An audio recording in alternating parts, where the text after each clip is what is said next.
da tunanin ki zuciya in kin duba, kilan soyayya ki bani za ya fi mai sona. Ina da tunanin ka zuciya in ka duba, ka dau soyayya ka bani za ya fi mai sona.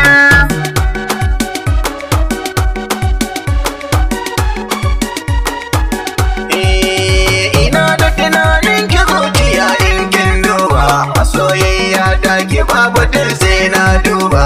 Akwai ki da kyawun gani sannan ga kyan haiba, ina kaunar ki zuciya ta mai sona. Baitin alama ne da kai wannan ai ƙarya ne, a ce ba kai zuciya ta wannan zance ne. Kamannin mu da ni da kai kamar na tagwaye ne, ashe dai kai ka daina sa a cikin raina. Ina da tunanin ki zuciya in kin duba, kilan soyayya ki bani za ya fi mai sona. Gari ya yi haske gane ga ka masoyina, mu sha soyayya mai kyala mai girma rana. A dauro aure ka zama ban yayan kuna, cikin raina ba kamar kajin suna. Mafarki na zo ya zama gaske da an daura, kalamai na yaban ki ko da yaushe zan rera. A ranar auren mu dole zan nuna gadara, domin na same ki babare bayan kuna. Ina da tunanin ka zuciya in ka duba, ka dau soyayya ka bani za ya fi mai sona.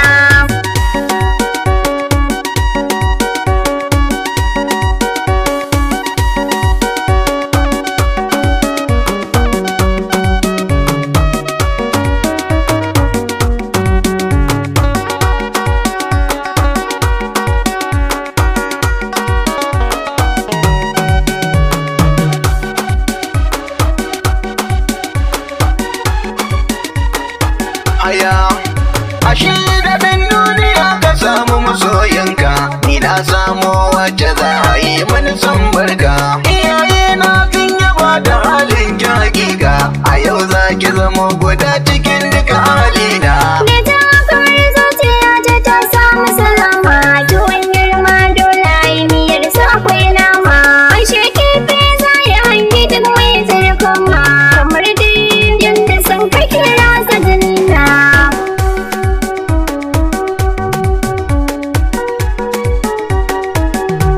Ina so ka sani da ni da kai tun mun saba, kayo nesa da ni hakan ba zan iya jura ba. Idan kuma ka dan ya faru sai na ta saba. So ka share wayana. Ike na fatan haka din kulawa zan nuna, da na kalli idanuwanki sai na tuna kaina. Cikin lakon zuciya da ke shiga kin zauna, wayo so da daɗi a gani na. Mai sona, a zuciya ta kin zauna. Ina da tunanin ka zuciya in ka duba, ka dau soyayya ka bani za ya fi mai sona.